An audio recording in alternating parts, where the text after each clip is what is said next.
Nous sommes les adhérents de la Bonne Étoile, le GEM d'Evry. C'est un groupe d'entraide mutuelle. C'est un lieu de socialisation au sein duquel nous avons mis en place un projet de Web TV. Aujourd'hui, nous venons vers vous concernant la semaine d'information sur la santé mentale. Nous filmons tous les ateliers mis en place dans la ville d'Evry. Afin de mieux comprendre et connaître la thématique 2015. Être adolescent aujourd'hui. Nous souhaiterons donc avoir votre point de vue. En tant que professionnel en lien avec ce public sur plusieurs sujets.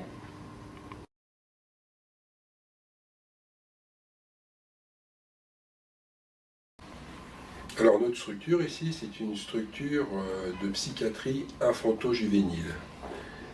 Mais c'est de la psychiatrie infanto-juvénile rattachée au service public. Donc nous sommes service public. Le service public, c'est un endroit qui a été inventé, enfin ça a été construit comme ça, juste après la Deuxième Guerre mondiale. Les services de psychiatrie ont été pensés et conçus par le Conseil national de la résistance. Voilà. Ils ont été conçus par beaucoup de gens, mais disons que les gens, comme nous nous occupons de la psychiatrie c'est de s'occuper des gens qui ont des difficultés telles que par exemple, même l'entourage proche, parfois a du mal à comprendre leurs pensées, ce qu'ils font, etc. Ouais. Et pendant la Deuxième Guerre mondiale, il s'était passé un drame monstrueux. C'est que c'était l'époque où les gens qui étaient hospitalisés en psychiatrie, ils étaient dans des structures qu'on appelait les asiles, et pendant la Deuxième Guerre mondiale, alors que les asiles avaient été conçus pour être des centres autarciques, ça veut dire qu'ils pouvaient subvenir tout seuls à leurs besoins. Donc c'était des hôpitaux qui étaient entourés de terrain, hein, ils avaient des fois 100 hectares, 200 hectares, etc. Et pendant la Deuxième Guerre mondiale, 40 000 personnes hospitalisées sont mortes de faim. Et pour certains psychiatres, ça a été une colère mélangée d'une honte, que pendant la Deuxième Guerre mondiale, alors qu'il y avait de la terre, on aurait pu planter, que sais-je, des pommes de terre, enfin, toute chose qui permettait d'avoir au moins assez d'aliments pour vivre n'ait pas été fait.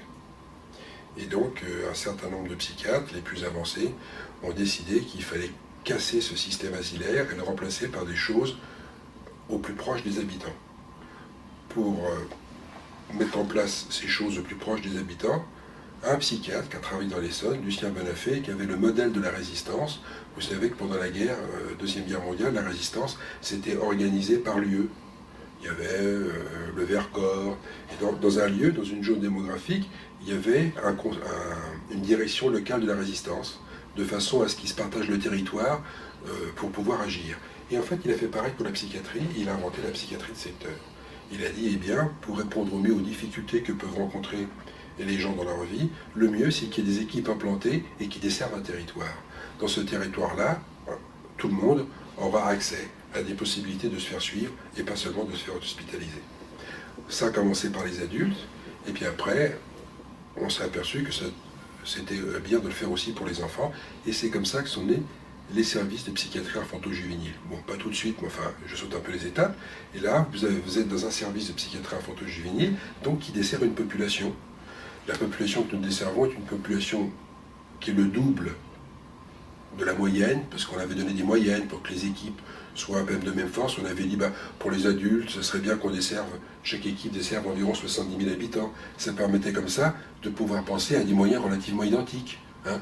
On a donné les moyens pour des blocs, si vous voulez, de 70 000 habitants.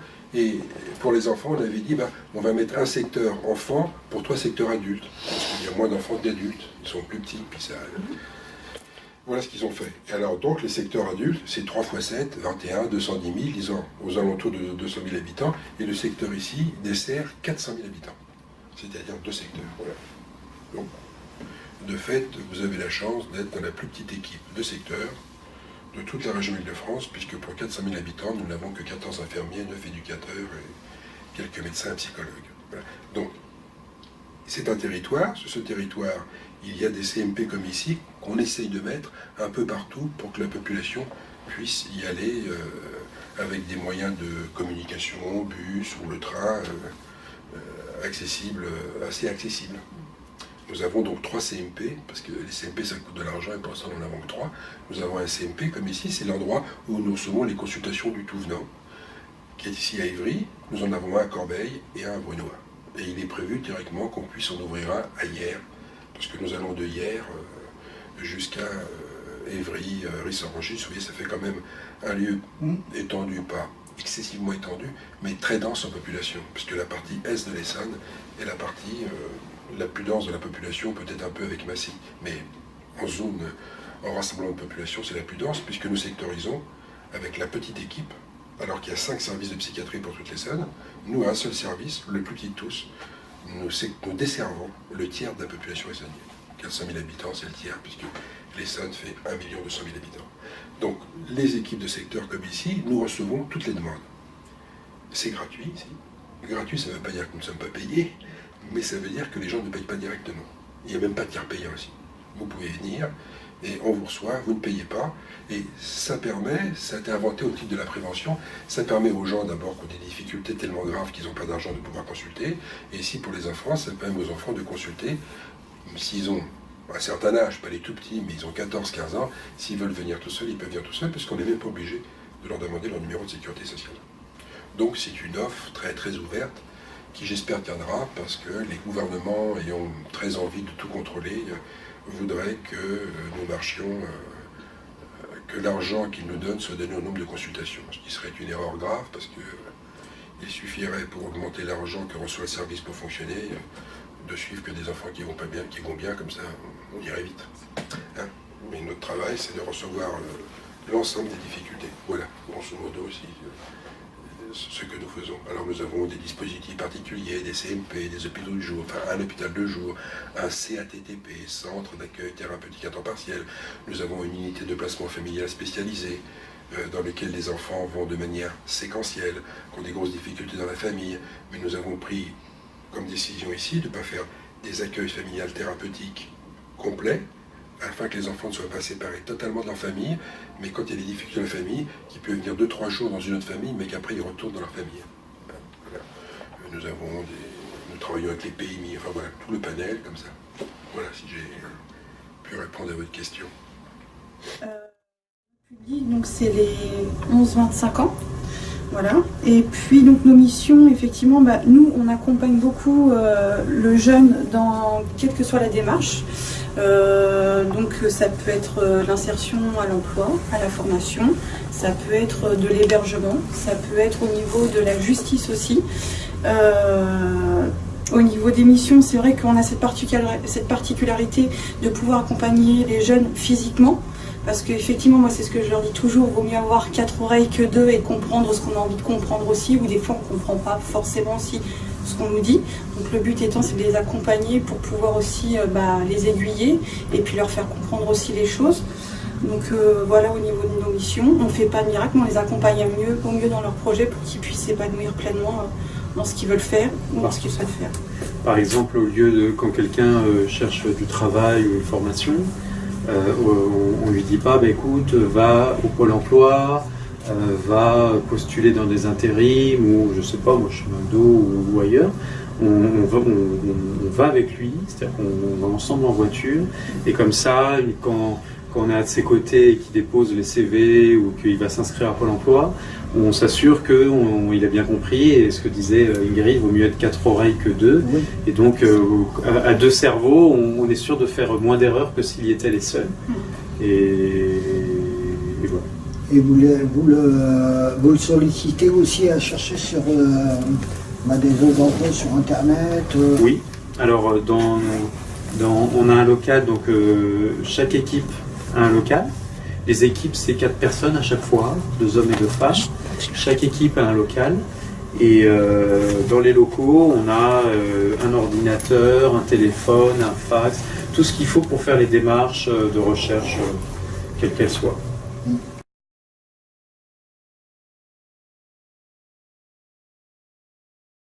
Je travaille avec des collègues qui sont infirmiers, éducateurs, psychologues. Nous avons une conception de la psychiatrie qui est une conception particulière, qui est la nôtre, qui fait qu'ici nous essayons, alors je vais vous le dire de manière compliquée, mais je vais essayer de vous l'expliquer, nous essayons de séparer les rôles hiérarchiques des pratiques de soins.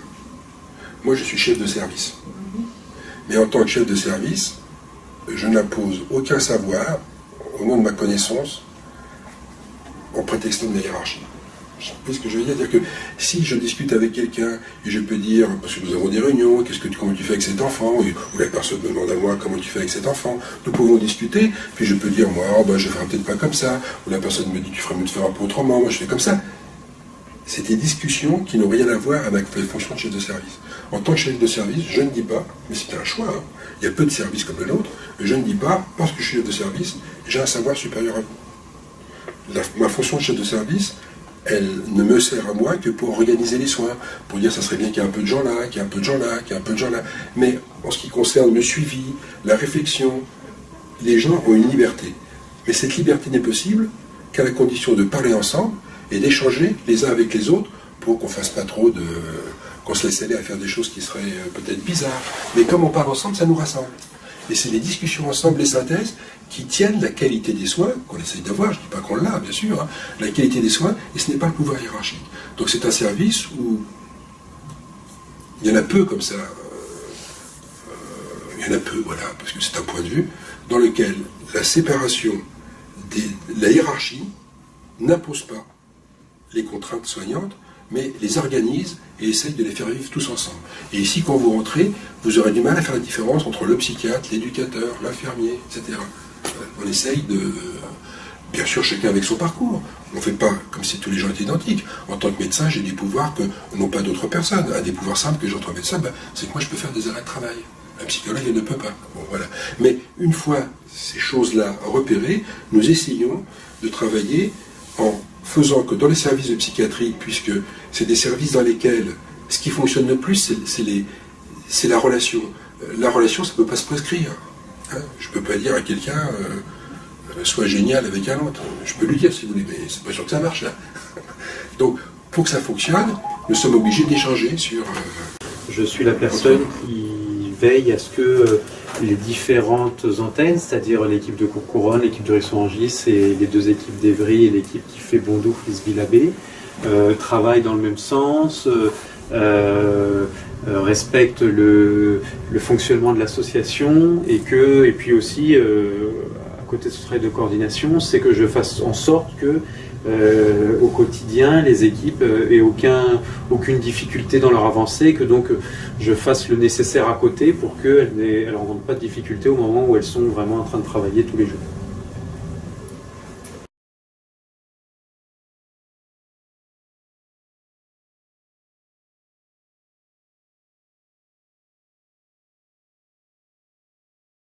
Alors c'est une question un peu longue, un peu compliquée, parce que la première c'est, vous avez dit comment on peut repérer en quelque sorte le mal-être des adolescents. Alors, d'abord il faudrait essayer que, conventionnellement, parce que personne n'a le savoir dernier sur Terre, mais d'essayer de dire quelques mots entre nous de qu'est-ce que c'est que l'adolescence. Alors, on va dire des choses qui sont des banalités, mais les banalités, des fois, ça vaut le coup de les répéter. On va dire que l'adolescence, c'est plusieurs choses en même temps. C'est bien sûr la transformation du corps, mais bon, ça, après tout, le corps se transforme. Mais l'adolescence, c'est le moment où il faut laisser derrière soi les privilèges de l'enfance. Privilèges, ça veut dire une certaine insouciance quant à l'avenir. Quand on a 8 ans, on pense pas à sa retraite. Voilà, on va appeler ça des privilèges de l'adolescence, au sens où on est un peu détaché de certaines contraintes du monde. Et l'adolescence, c'est ce moment où on va passer de ces privilèges, si tant est que la famille a les moyens de les offrir aux enfants, mais ils existent un peu toujours dans toute la tête des enfants, pour passer à un certain nombre de contraintes qui va nous faire passer dans le monde adulte. Donc j'ai dit, il y a le changement du corps. Deuxièmement, il y a laisser des choses pour en trouver d'autres. Il est parfois difficile de laisser des choses. Et puis il y a une troisième chose qui est liée à l'adolescence. Qu'on le veuille ou non, l'adolescence, c'est ce moment où les enfants vont rentrer dans la sexualité adulte. Qu'est-ce que c'est que la sexualité adulte? Eh bien, c'est qu'ils vont devoir pouvoir tout doucement mettre en place des systèmes de séduction, de diplomatie, pour se rencontrer les uns les autres, ou pour s'éviter d'ailleurs les uns les autres. Mais s'éviter les uns les autres de manière socialisée, on va dire, avec attention, etc. Donc, on oublie souvent que l'adolescence, c'est le moment où d'un seul coup, le corps des jeunes je le dis comme ça, le corps de tous les jeunes, qu'ils soient garçons ou filles, peut entraîner le désir chez quelqu'un d'autre. Quand on est petit, c'est pas très grave, parce qu'on se saute dessus, on joue, on roule par terre. Il n'y a, comme on dit, il n'y a aucune idée là-dedans de quelque chose qui serait inconvenant. Par contre, à l'adolescence, c'est plus difficile. Donc l'adolescence, si vous laissez le moment où la transmission sociale, qui était essentiellement verticale, plutôt verticale, transmission sociale, c'est-à-dire que les parents apprennent un certain nombre de règles de conduite aux enfants, leur demandent de faire des choses progressivement. Mais on va appeler ça vient du haut, c'est vertical. Hein. L'adolescence, c'est ce moment où la verticalité d'aide et de soutien va passer à l'horizontalité. Horizontalité, ça veut dire que, en ce qui concerne toutes les stratégies, les diplomaties, les styles, pour se fréquenter entre garçons et filles, ou entre garçons, entre filles, peu importe, ça va se déployer dans la rencontre avec sa classe d'âge. Donc on va passer d'une transmission, si vous voulez, plutôt verticale, hein, de dire vous êtes le père, vous êtes la mère de l'enfant, on lui dit fais attention, ne pousse pas ton petit copain, il t'a rien fait, toutes ces petites choses de la vie qui sont verticales, à arriver à l'adolescence, progressivement, petit à petit, hein, il y aura les deux si vous voulez, mais de plus en plus, l'apport de la classe d'âge pour essayer d'expliquer comment on se rencontre les uns les autres va survenir. Donc si vous voulez, l'adolescence c'est un passage, on pourrait dire, d'une transmission de la société qui était plutôt verticale à une expérimentation de la société qui va devenir de plus en plus horizontale. Et un certain nombre de troubles peuvent naître du choc entre cette verticalité et cette horizontalité qui apparaît.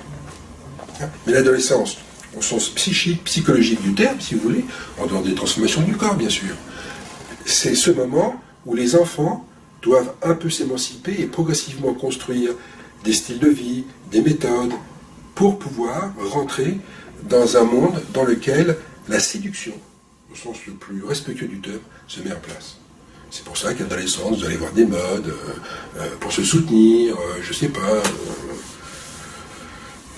les filles vont s'habiller tout en noir, si elles sont un peu, je sais plus comment on dit là. Gothique. Gothique, je cherche un peu gothique, etc. Qui sont en fait des formes de soutien d'un groupe par rapport à certaines difficultés. Alors il y en a qui sont gothiques, il y en a qui sont psychos, avant il y avait les jeunes psychos, les gothiques, il y avait un certain nombre de noms que je ne connais plus, mais que j'ai connus sous d'autres termes, bien sûr, moi dans mon adolescence. Hein, ça pourrait aller du boson noir, qui étaient des formes en fait, même si parfois il faisait des choses pas très sympathiques, qui étaient quand même des formes de construction d'un style groupal pour affronter la différence des sexes. Hein, et différence des sexes, ça veut dire qu'on peut avoir des rapports de séduction, qui sont plus compliqués qu'on ne croit à transmettre, et que les parents ne peuvent pas transmettre facilement, parce qu'il y a toujours un décalage entre ce que les parents ont vécu et la société qui vient d'arriver.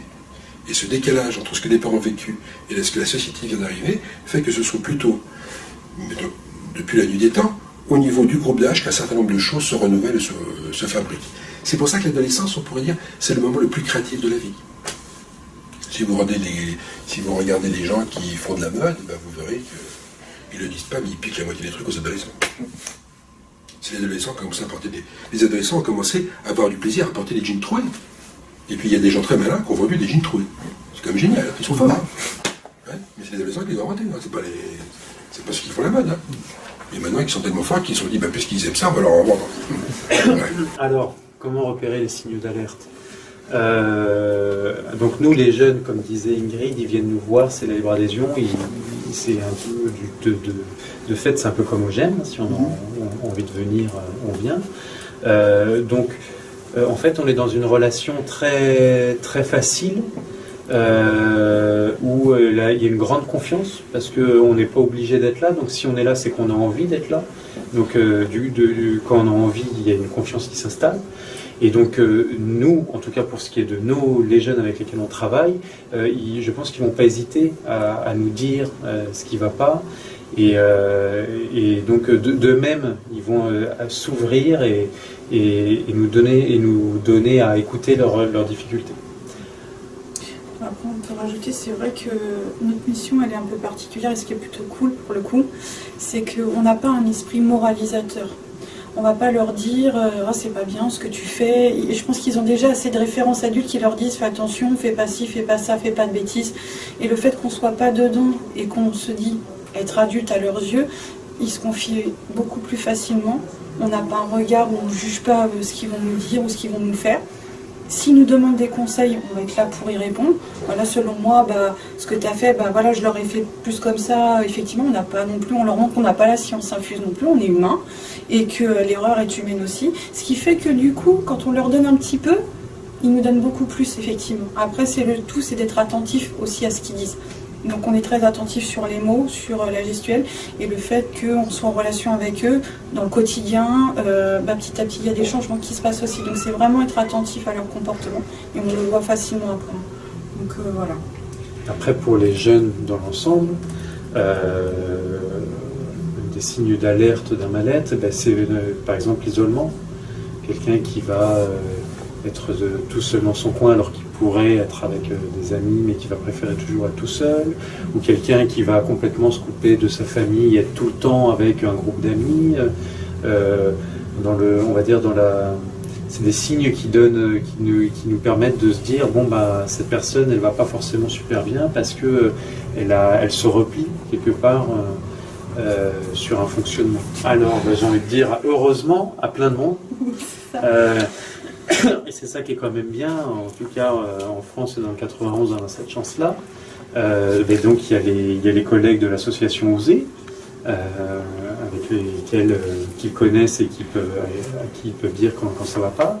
Il y a ce qu'on appelle les points écoute jeunes, qui sont aussi des lieux réservés aux adolescents vers lesquels ils peuvent s'orienter et puis rencontrer quelqu'un qui les écoutera.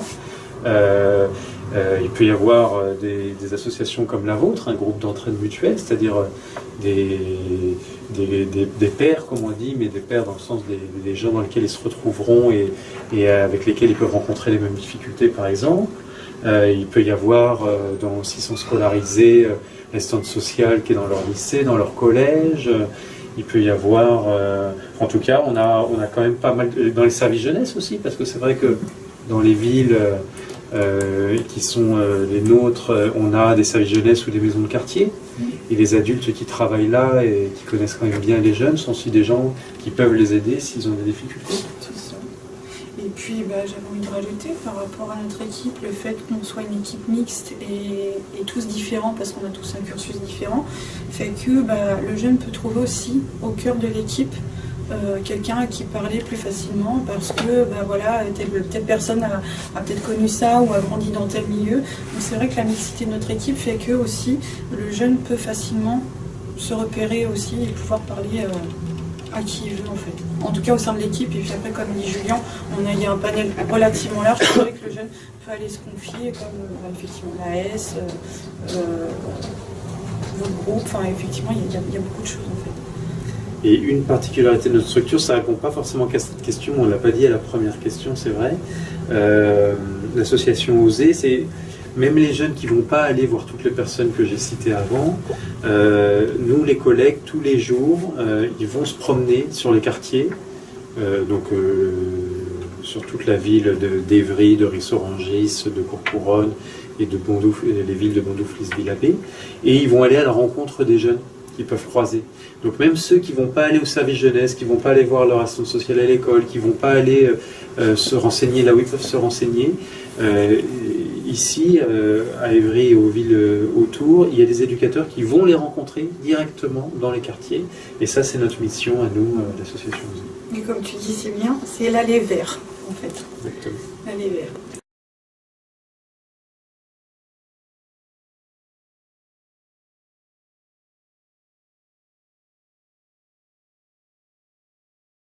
Et si les réseaux sociaux peuvent avoir un rôle négatif. Qu'est-ce que vous entendez par réseaux sociaux que je ne me trompe pas pour vous répondre? Facebook, Skype. Les réseaux sociaux. Tout ce qui est chat et... Oui. Mais je vais vous répondre par une sorte de pirouette, si vous voulez bien. Voyez, quand on est passé de l'âge du bronze à l'âge du fer, et vous m'auriez demandé, est-ce que vous pensez que l'âge du fer va avoir des conséquences sur les blessures infligées aux ennemis, aux amis? Je leur ai dit oui, parce que le fer, à la place du bronze, c'est plus léger, ça casse moins. Donc quand on avait une nouvelle arme, c'est plus dangereux. D'accord, mais on ne peut pas revenir en arrière. Donc il faut faire avec.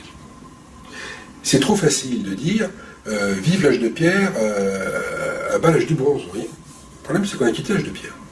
On a quitté l'âge de bronze. On a quitté l'âge de fer. Même nous sommes dans une révolution qui est une révolution informatique, c'est-à-dire qu'on va appeler ça une interconnexion facile avec les autres. Alors, pour ceux qui n'ont pas vécu dans leur enfance comme moi, ça serait très facile de dire, oui, mais comment ils vont s'en sortir? Et moi, je ne peux pas vous répondre ça. Moi, je dirais que ça fait partie de la vie, et nous devons tous nous soutenir pour faire avec. L'arrivée de choses nouvelles, on ne peut pas dire, c'est pas bien, on fait au passé. Parce que le passé, on n'y reviendra jamais. Enfin, sauf si on tombe une batte sur la tête et qu'on retombe à l'âge de pierre. Mais sinon, non. Donc, les gens, ceux qui ont le plus peur des réseaux sociaux, qui est-ce? Ce sont ceux qui savent mal les utiliser. Moi, je ne les utilise pas. Bon, mais c'est mon problème. Mais je n'en ai pas peur pour ça. Je pense que les jeunes sont capables, dans les réseaux sociaux, de refabriquer des nouvelles formes, peut-être encore inconnues, de solidarité, de rencontres, qu'on ne connaissait pas avant. Moi, je vais vous dire, quand je rencontre quelqu'un que je connais, que je n'ai pas vu depuis longtemps, et je lui dis qu'est-ce que tu viens, elle me dit je me suis marié, ah bon, et elle me raconte qu'elle a rencontré son mari sur un centre de rencontre, non pas Facebook, il y a un autre truc là, je crois que Mythique, voilà, sur Mythique. Je me dis mais comment est-ce possible qu'on rencontre quelqu'un sur Mythique? Puis en même temps, c'est le monde nouveau. Donc, pourquoi pas, hein? Mais pour moi, je me dis c'est bizarre quand même, on s'écrit, puis on se rencontre. Bon, c'est pas comme ça qu'on faisait avant, mais c'est le monde nouveau. Et puis elle est très heureuse d'avoir rencontré son mari sur Facebook, sur Mythique, tant mieux pour elle. Les réseaux sociaux, c'est comme ça. Alors vous allez dire, oui, ça a des inconvénients, parce que d'un seul coup, on a des milliers d'amis, qu'on n'a jamais vus, on écrit 2 fois, d'accord. C'est vrai, c'est comme ça, on a des milliers d'amis. Mais en même temps, je pense qu'on s'aperçoit, par exemple, j'ai appris ça à les gens, vous savez, qui jouent à des jeux, comme World of Warcraft, vous voyez, ils jouent là-dessus. Alors, j'ai appris, parce que moi je ne joue pas à ces jeux-là, j'aurais été jeune, j'aurais joué sur moi, mais je ne joue pas à ces jeux-là, j'ai appris qu'ils jouent en équipe. Vous voyez, ils sont des équipes de 5 ou 6 pour jouer contre 5 ou 6 autres. Mais vous savez ce qu'ils font après? Ils partent en vacances ensemble. Tant mieux. C'est-à-dire qu'ils se rencontrent.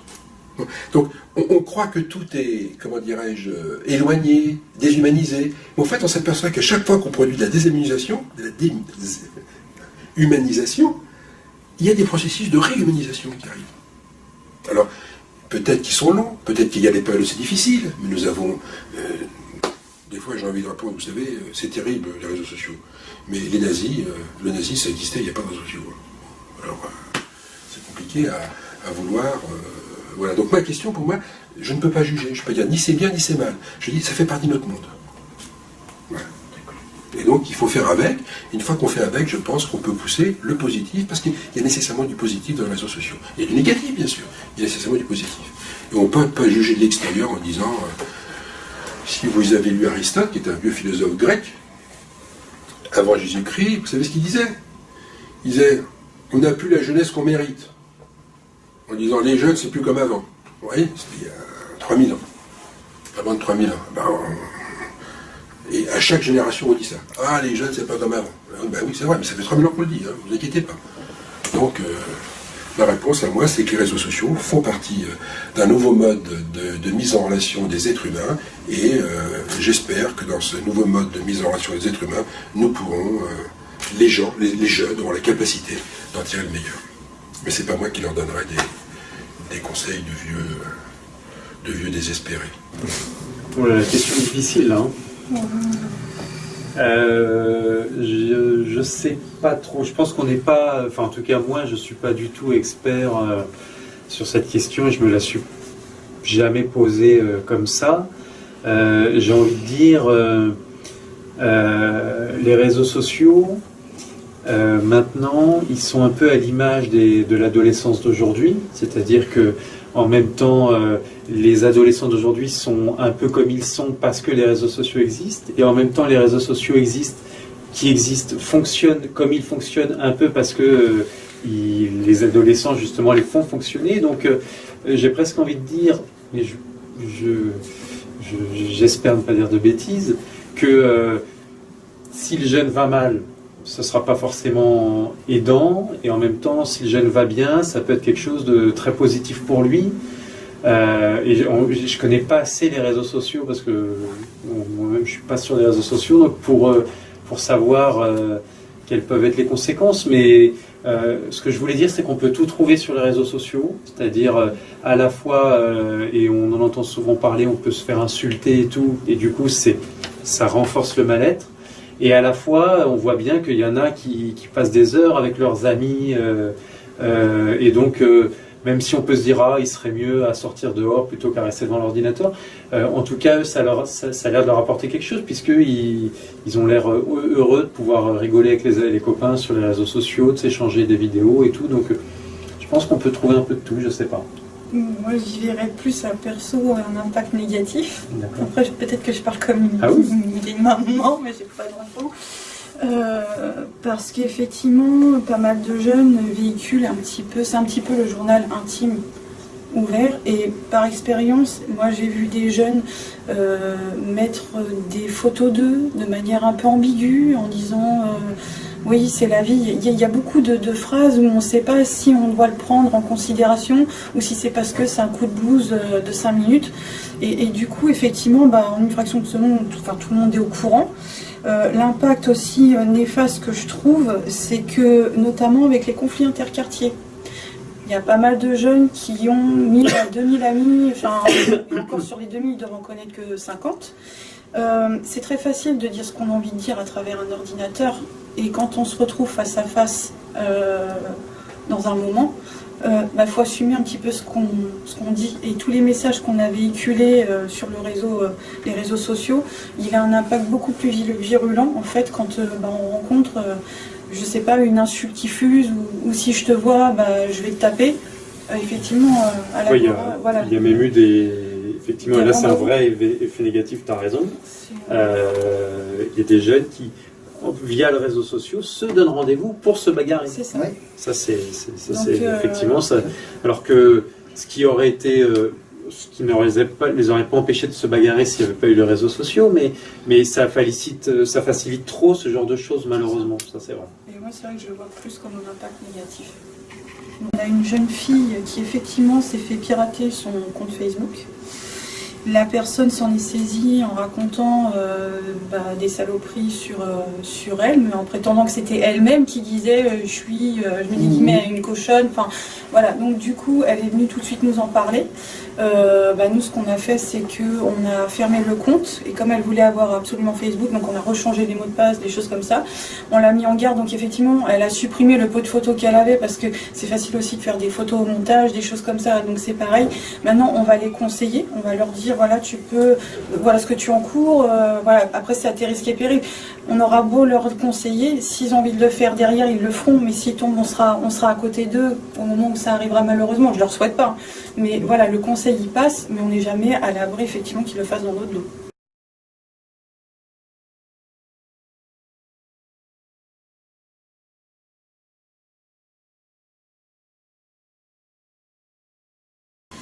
Si on parle de santé mentale, ça voudrait dire que nous savons ce que c'est qu'être en bonne santé mentale. Moi qui suis psychiatre, j'ai beaucoup de mal à vous dire ce que c'est d'être en bonne santé mentale. Je peux vous dire ce que c'est qu'en bonne santé physique, si vous voulez. Je veux dire, essayez de ne pas avoir de diabète, voilà, c'est mieux. Si vous pouvez ne pas avoir de cancer, n'ayez pas de cancer, franchement ça vaut pas le coup.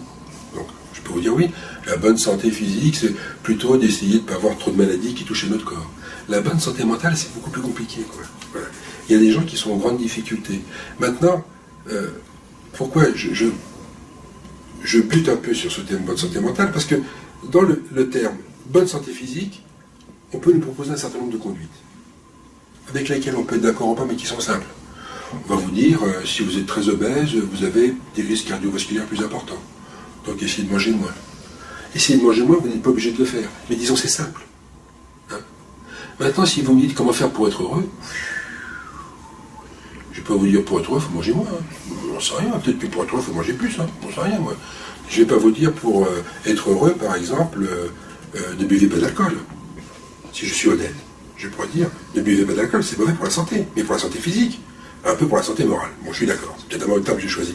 Mais en même temps, si quelqu'un, il boit un petit verre le soir, il est très heureux, même si je pense que c'est pas la même état, je ne peux pas lui dire, ça vous rend malheureux, s'il me dit que ça le rend heureux. Oui, j'essaie d'aller au plus loin pour vous montrer la complexité de répondre à qu'est-ce que serait qu'une bonne santé mentale. Alors, si on me demandait c'est quoi une bonne santé mentale, je dirais, la bonne santé mentale, c'est de ne pas se poser la question de la santé mentale. Si vous posez la question, c'est que vous avez des difficultés. Non.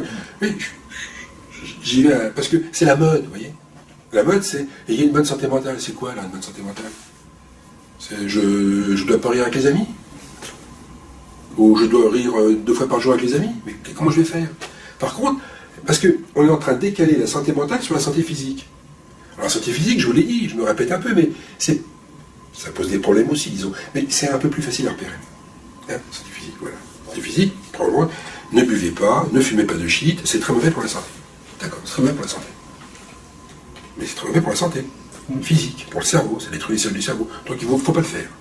Maintenant, qu'est-ce que c'est qu'être heureux sur Terre? Moi, je ne sais pas.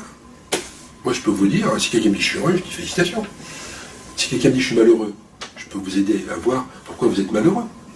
Mais moi, mon savoir, c'est pas un savoir positif. Positif, ça veut dire je ne peux pas donner de conseils aux gens. Grosso modo, comme tout le monde, mais pas plus que vous. Oui.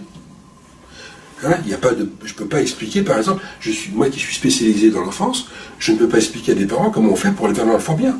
J'en sais rien, moi. Puisqu'autour de vous, vous voyez des gens sympas, très sympas, et ils ont des enfants, c'est des chippies. Et puis vous avez des parents qui sont pas très sympas, leur enfant c'est des crèmes. On veut que j'explique ça, moi. C'est la vie quotidienne, ça. Donc il faut bien comprendre que mon travail, c'est pas de donner des conseils aux autres. Dans mon travail, si vous arrivez avec un problème et je joue avec vous, comment je peux vous aider? Mais de là, une fois que je vous ai dit à dire, maintenant je sais tout, je vais vous dire comment donner les enfants bien, comment on est heureux sur Terre, mais bien sûr que non. Mais je suis d'accord que si vous pensez comme moi, sauf vous, je ne passerai jamais à la télé. Parce qu'à la télé, on veut des gens qui donnent des conseils, qui expliquent, et donc, bien évidemment, si je passe à la télé, je fais perdre tout l'audimat. C'est sûr qu'il ne vaut mieux pas que j'y aille. Parce que je dis, écoutez, je peux vous donner aucun conseil. Pourquoi vous venez ici? Je viens ici pour vous dire qu'on peut être psychiatre et donner aucun conseil. Mais je vais vous dire, ça ne va pas faire un tabac.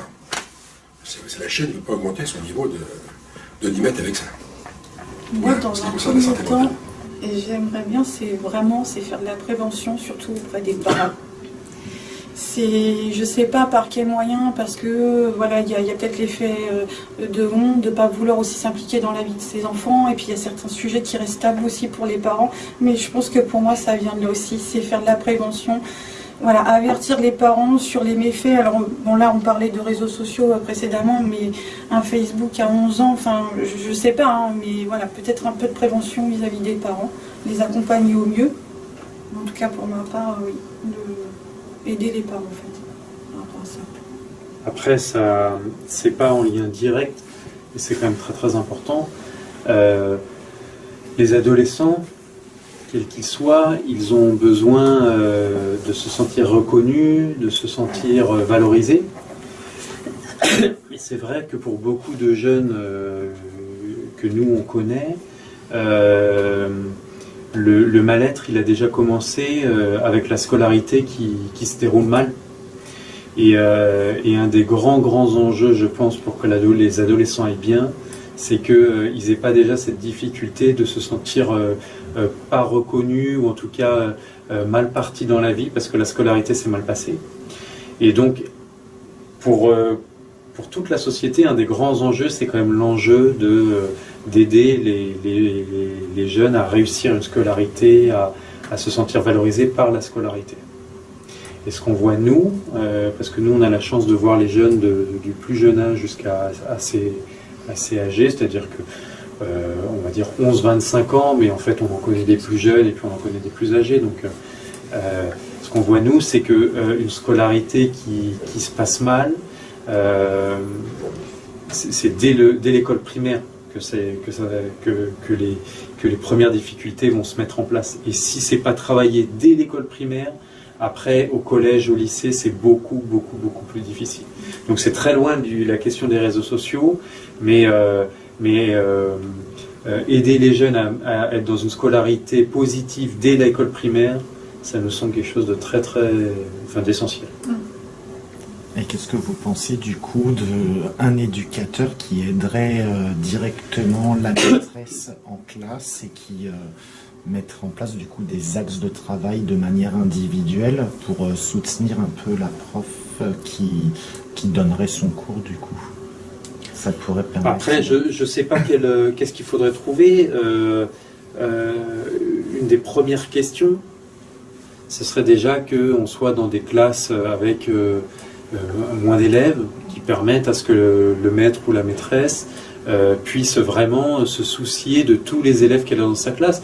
Et je pense qu'ils ont tous ce souci-là, sauf que même s'ils ont ce souci-là, quand il y a 30 enfants dans la classe et qu'on a des enfants de 6 ans, c'est compliqué en une année de leur faire tout ce qu'ils doivent apprendre.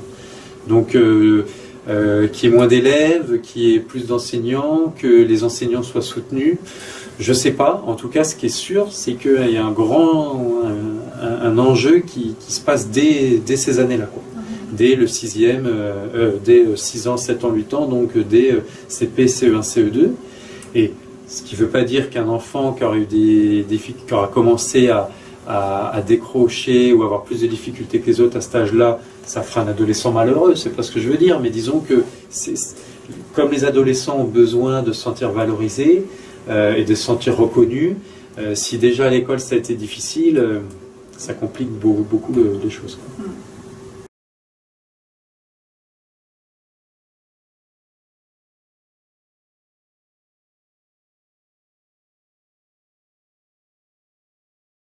Les médias ne devraient pas jouer de rôle direct sur la santé mentale, mais devraient, pour tenter que ce soit possible, si vous cliquez, prenons un média simple qui s'appelle la télévision, parce que les journaux, il y en a de moins en moins, ils sont électroniques. Si vous prenez un média simple qui s'appelle la télévision, à la télévision, il y a, je sais pas, il y a 200 chaînes, non? Un truc comme ça. Et bien sur les 200 chaînes, il y en a combien? Il y en a 50 qui sont pareils. Malgré ce qu'on croit, 200 chaînes n'est pas la diversité. Moi, si vous voulez aider le monde à vivre bien, allez dans la diversité et l'hétérogénéité. Je dis que je ne donnais pas de conseils, je suis un peu John Bonham, mais ce n'est pas un conseil du psychiatre, c'est un conseil du citoyen. Plus vous offrirez à des gens des expériences diversifiées, des points de vue diversifiés, plus ils pourront choisir, plus elles pourront choisir, plus vous allez vers la liberté de choix, plus vous fournissez les mêmes programmes à tout le monde, et plus vous fabriquez des clones. Vous voyez, moi, la santé mentale, c'est pas de donner des conseils avec des grands spécialistes qui disent ce qu'il faut faire, faut pas boire. Ben oui, faut pas boire. En même temps, il y a des gens qui vendent du vin, je dis, moi, si vous me dites qu'il faut pas boire, je dis, faut pas boire. Maintenant, si vous me dites j'ai bu un verre de bon vin hors page, je n'appelle pas la police. Vous êtes d'accord? C'est compliqué la vie. Hein? La dimension d'excès et de non-excès est une dimension qu'on doit laisser à chacun. Et la meilleure façon de la laisser à chacun, c'est que chacun parle avec son voisin. Mais c'est pas de recevoir d'en haut les conseils auxquels on n'a rien à dire. Et j'avais dit, vous n'étiez pas là, mais j'avais dit au début des années 80, tout le monde s'arrêtait de fumer. Je ne sais pas pourquoi, les gens fumaient moins. Et à ce moment-là, on a fait des grandes campagnes anti-tabac. Et j'avais dit à l'époque, vous savez, les campagnes anti-tabac, ça va pousser les jeunes à fumer.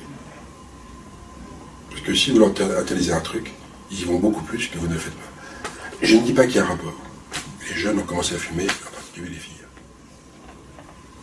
Donc vous voyez, les conseils, c'est compliqué. Des fois, les conseils, quand vous donnez un conseil que vous pensez bien, et le conseil, isolé en lui-même, il est bien. Mais en fait, ces effets ne sont pas toujours celui qu'on attend. Les meilleurs effets, si vous voulez, enlevons pas ce terme de santé mentale, mais qu'on puisse partager d'être sur Terre plutôt un peu heureux que plutôt triste, je pense qu'il faut augmenter les réseaux de partage. Offrir de multiples choses aux gens. Voilà. Mais si vous dites aux gens l'avenir est difficile, si vous dites aux gens c'est compliqué, il n'y a pas de boulot, vous savez, si vous dites qu'il n'y a pas de boulot, vous désespérez les gens plus que n'importe quel conseil qu'un psychiatre peut rattraper. Hein. Alors si moi je vais à la télévision pour expliquer aux gens comment ils se débrouillent, et puis si derrière on dit bah c'est vrai, vous allez avoir votre bac, mais pas sûr que vous ayez du boulot. Si vous voulez que les gens se sentent mieux, filez-leur du boulot, hein, plutôt que de me donner des conseils à moi. Hein. Voilà. Alors là, j'ai envie de dire quelque chose qu'a dit tout à l'heure Ingrid, quand elle disait je vais faire ma maman. Donc moi je vais faire mon papa. Et je pense que si on regarde bien la télé, mais si on regarde bien aussi les jeux vidéo, parce que tout à l'heure on parlait des réseaux sociaux, du coup ça me fait penser aussi aux jeux vidéo. Je pense que le contenu, c'est-à-dire la qualité de ce qu'on a dans les jeux vidéo et la qualité de ce qu'on a dans les médias, les émissions qui passent à la télé, comment ça pourrait aider Je ne sais pas, mais ce qui est sûr, c'est que ça aide pas beaucoup pour l'instant, et que c'est pas des émissions, c'est pas des jeux qui sont franchement qui tirent dans le positif, qui tirent dans s'ouvrir, qui tirent dans avoir des activités qui permettent de vivre de nouvelles expériences. On est plutôt sur des émissions télé, des jeux vidéo qui tournent toujours autour des mêmes thèmes, la violence, je veux dire, l'argent facile, les occupations futiles, idiotes, bêtes, je ne sais pas quel mot employer, mais je ne sais pas quel rôle ils pourraient avoir. Je sais en tout cas qu'ils ont un rôle aujourd'hui qui n'est pas aidant. Ça, c'est sûr.